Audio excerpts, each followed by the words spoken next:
Hi, I'm Ron Feldman, the Executive Vice President here at the Federal Reserve Bank of Minneapolis, and I'm going to talk about an economic policy paper that I've written with Paul Schreck on the consolidation of community banks. And before I show you some of the charts from the paper, I'm going to talk a little bit about the motivation for writing it in the first place. As you may know, many community banks are concerned with the cost of regulation, particularly the cost of supervision and regulation post the financial crisis. And they're worried that the cost is so high that many community banks are going to leave the business more than what would occur anyway. So we wrote a paper trying to think about that issue.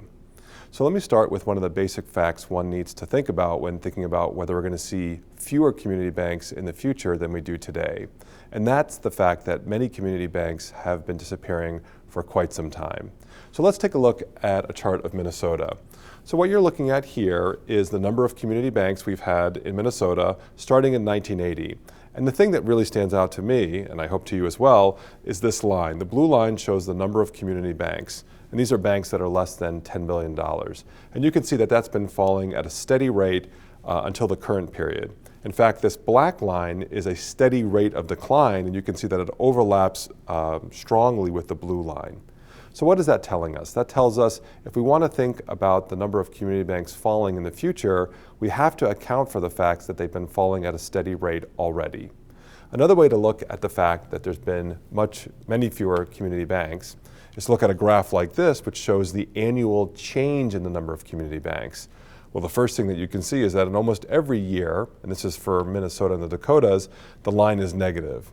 And moreover, if you look at these blue lines, which are Minnesota, you can see that they're roughly the same height each year. So again, we're seeing a steady decline.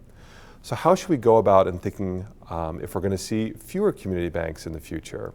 Well, it seems like what you would want to know is what would be the number of community banks we would expect if these historical patterns continued. And that's the essence of this economic policy paper. We're going to make baseline estimates for the number of community banks that we would expect to see in the future if these trends continue. So let's take a look at what those baseline estimates look like in the paper.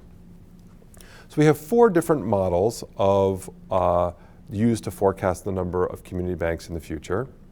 And what they're showing you in each of these orange lines is that under almost all the models, we're expecting to see fewer community banks. And then what we're going to do is track these baseline estimates compared to the actual number of declines in the number of community banks. And if we start seeing that the historical patterns are no longer holding, that might tell us that regulation and supervision really are having an effect. But if the historical patterns continue, that suggests that we're seeing the same sort of consolidation we've seen for some time. And in fact, if you go to our website, we're going to be updating these forecasts every quarter, and we're going to be comparing our baseline estimates of the number of community banks in the future to what actually occurred. And you can look at this link for our most recent update, and you can look at this link for the full paper with all the charts and graphs and the analysis. Thank you.